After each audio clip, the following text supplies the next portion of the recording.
Welcome to The Explainer. Today we're diving into something that I think pretty much everyone deals with, overthinking. We're going to break down what it is, why it's so incredibly hard to stop, and most importantly, uncover the mental shift you need to finally take back control of your mind. Okay, let's just dive right in with a question. Have you ever had that feeling where your brain is just stuck in overdrive and you can't get it to, just shut off? It just keeps going and going and going. It's like your brain gets stuck on this endless loop, right? You find yourself replaying conversations, things you said, things you did, analyzing every single word, every little look, long after the moment has passed. Or maybe your mind is a world-class director of disaster movies. It can take any little situation and immediately fast forward to the absolute worst possible outcome, filling you with all this anxiety about stuff that hasn't even happened. And what's the result of all that? Well, it's this persistent, nagging self-doubt. You start questioning every decision you make, your own abilities, maybe even who you are. If any of this is ringing a bell, believe me, you are not the only one. So this whole experience actually has a name. It's called the overthinking loop. It's a very specific mental trap, and honestly, just understanding what it is, that's the very first step to breaking free. Okay, so here's the crucial thing to get. Overthinking isn't just thinking a lot. No, it's this vicious cycle. Your brain is desperately trying to find some control or certainty by analyzing everything. But instead of finding peace, it just creates way more stress and anxiety. And this loop is just mentally exhausting. I mean, it can leave you feeling completely wiped out even if you haven't even gotten off the couch all day. It gets harder to focus, it's tough to make decisions, and pretty soon, your greatest asset, your mind, starts to feel like your biggest enemy. So the big question is, why is this loop so ridiculously hard to break? It can feel like a personal failure, like there's something wrong with you. But the truth is actually surprising, and frankly, it's a huge relief. It's not your fault. Now, this idea right here is a total game changer. Overthinking isn't a sign of weakness, it's a sign of a lack of training. Think about it.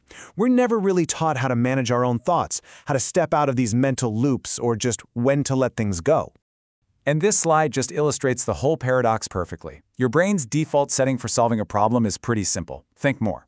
But when you apply that tool to internal anxieties or things you can't change, it doesn't solve a thing. It just magnifies the problem and creates this endless, stressful cycle. And this cycle, well, it doesn't just stay cooped up in your head. If you let it run wild, it has some really serious consequences that can quietly start to take over your entire life.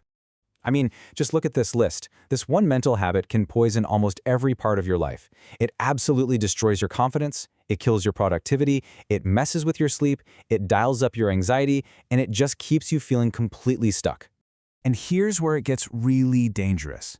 Over time, you start to internalize it. You stop seeing overthinking as just a bad habit, and you start believing this constant state of anxiety is just part of your personality. You think, I'm just a worrier. But the key takeaway here is simple. It is not who you are. So, what's the solution? How in the world do you break this cycle? Well, it doesn't start with willpower or just trying harder. It actually starts with a fundamental shift in your entire mindset. This right here, this is the turning point. The goal isn't to stop thinking. Let's be real, that's impossible and it just makes you more frustrated. The goal is to change how you think. It's about shifting from those chaotic loops to clear, productive thought. And to make that big shift, you don't need more willpower. You need a system. You need a new set of mental tools you can actually rely on when your mind starts to spiral out of control. So this system is really built on 4 main pillars. First, you have to learn how to actively interrupt those negative thoughts. Second, you work on regaining control over your own mind. Third, you use that control to start making clear, confident decisions. And finally, you learn how to silence all that mental noise and actually find some calm. And that brings us to this final, really powerful idea. Your mind can be your prison, or it can be your greatest weapon. The very same mind that creates that overthinking loop has the power to break it. By learning to think differently, you can literally transform it from your biggest source of stress into your most powerful tool. The choice, ultimately, is yours.